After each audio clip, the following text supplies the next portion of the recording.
बहू के खिलाफ तो हर किसी को शिकायत रहती है। आज सुबह से ही घर में सब बड़े लोग एकत्रित थे और बैठकर मेरी प्राथमिकताएं तय कर रहे थे, क्योंकि उनके अनुसार मैं कोई भी काम समय पर नहीं करती। मैं उन लोगों के अनुसार कभी भी समय पर कार्य नहीं करती। इस कारण से शिकायतों का पोटला भी खोला जा रहा था।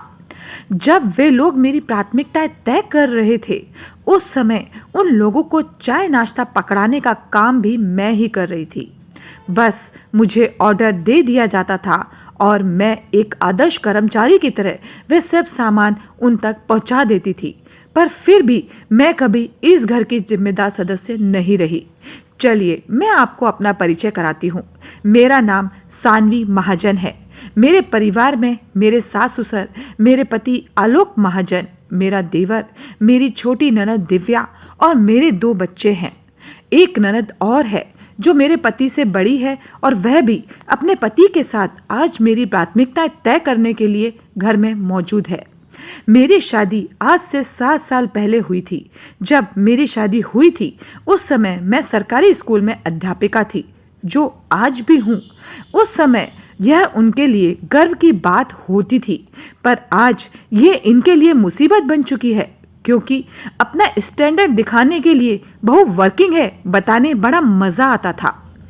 पर इसके साथ साथ जो जिम्मेदारियां होती हैं वे निभाने में रोना आता है। मेरी सैलरी लेना कभी किसी को बुरा नहीं लगा, पर मेरी मदद करना, और उसी का नतीजा था कि आज सब लोग एकत्रित हुए थे। पहले तो बड़े लोगों को कहना था कि इसके माता पिता को भी बुला लिया जाए तो कम से कम फैसला पारदर्शी रहेगा। फिर पता नहीं क्या सोचकर उन लोगों ने मेरे माता पिता को नहीं बुलाया, बस मेरे भाई अवरेल को बुलाया था, जो कि उम्र में मुझसे 5 साल छोटा था और फिलहाल कॉलेज की पढ़ाई कर रहा था। स्कूल जाने से पहले जैसे हम हमारा होमवर्क करते हैं, उसी तरह मेरे भाई के आने से पहले किसको क्या बोलना है उसी का कार्य किया जा रहा था। सब अपनी अपनी पोटली में से अपनी अपनी शिकायतें बाहर निकाल रहे थे। सबसे ज्यादा शिकायत की भरमार तो मेरी सासू माँ और मेरे पति को ही थी। बाकी सबकी शिकायतें तो मिर्च मसाले की तरह हैं, पर फिर भी मैं चुपचाप काम कर रही थी। पता नहीं क्यों आज मेरे मन में कोई घबराहट नहीं थी, पर इतना जरूर है कि मेरे मन में कुछ चल रहा था जो शायद थोड़ी देर बाद बाहर आने वाला था। इतने में अविरल घर आ गया। मैंने ही जाकर दरवाजा खोला। हर बार हंस मुस्कुराकर गले लगने वाला भाई आज चुपचाप मौन होकर मेरी तरफ देख रहा था। उसने कुछ नहीं कहा और मैंने भी कुछ नहीं कहा, और उसे लेकर मैं उस कमरे में चली गई जहां सब लोग एकत्रित थे।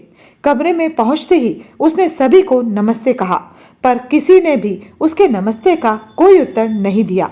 बस आलोक जी ने उसे बैठने का इशारा कर दिया। उसे वहां छोड़कर मैं पानी लेने चली गई। जब रसोई में से पानी लेकर आई तो देखा कि सभी लोग अविरल को घेर कर बैठे थे। मुझे देखते ही मेरी सासू माँ ने अपनी शिकायत शुरू की। माफ करना अविरल बेटा, लेकिन तुम्हारी बहन एक जिम्मेदार बहू नहीं है। कल सुबह ही ये मुझे दवा देना भूल गई, और तो और कई बार इसे याद दिलाना पड़ता है कि ससुर जी की दवा का वक्त हो गया है। कोई काम समय पर नहीं करती, यहाँ तक कि जब उसकी मदद करो तब जाकर काम करती है। आजकल कोई हिसाब किताब भी नहीं देती। पता नहीं अपनी सैलरी कहाँ खर्च करती है। हाँ, भाभी तो बिल्कुल कामचोर है। बेचारी माँ को इस उम्र में भी काम करना पड़ता है। यह कोई उम्र है इनके काम करने की? कल मेरे कमरे की सफाई भी माँ ने की थी, छोटी ननद ने कहा। और तो और जब हम मायके आते हैं तो ये छुट्टी भी नहीं ले सकती। माँ ही हमें खाना निकाल कर परोसती है। यहाँ तक कि विदाई भी हमें हमारे मन मुताबिक नहीं देती। अब की बार बड़ी ननद ने कहा।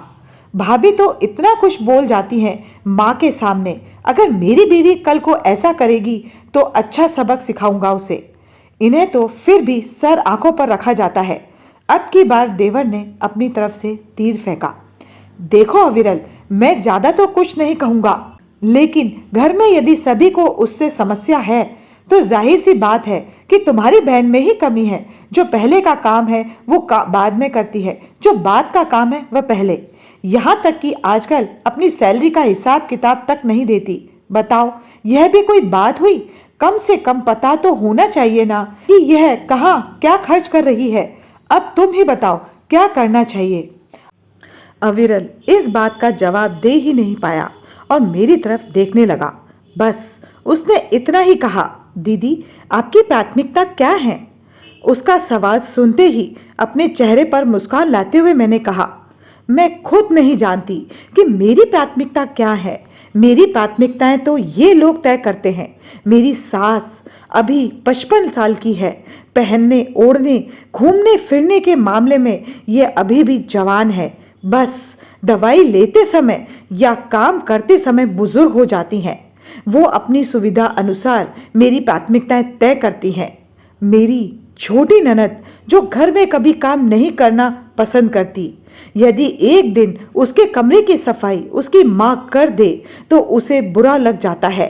वो मेरी प्राथमिकता तय करती है। मेरा देवर जो कभी भी सुना देता है, खुद अपनी माँ और बहन को सम्मान नहीं देता पर अपनी आने वाली बीवी को सबक सिखाने की बात कर रहा है, वो मेरी प्राथमिकता तय करता है। मेरी बड़ी ननद जो मायके आती है तो अपनी वर्किंग भाभी से ये उम्मीद करती है कि वो छुट्टी लेकर उसके साथ ही बैठी रहे, जबकि खुद अपनी माँ के कमरे में बैठकर पंचायती करती रहती है और भूल कर भी अपनी भाभी की मदद तक नहीं करती।